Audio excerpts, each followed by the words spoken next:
Hello guys, welcome back to the channel. As per usual, I shall get to it. I am delighted once again, another good sketch. This would have been quite difficult for me because I don't know why.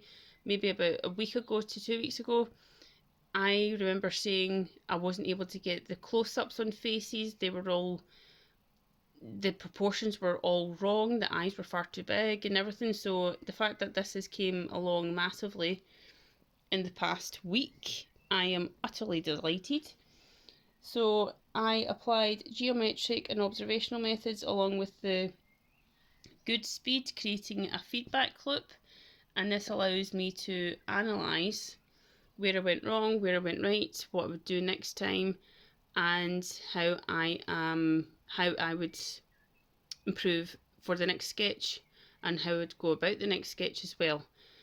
Please let me know what you think, and also if you would like more additional information, if you'd like to see me sketching, I would be more than happy to. How I draw faces, I'd be happy to do that for you guys. Let me know what you think, and I shall see you next time. Bye guys.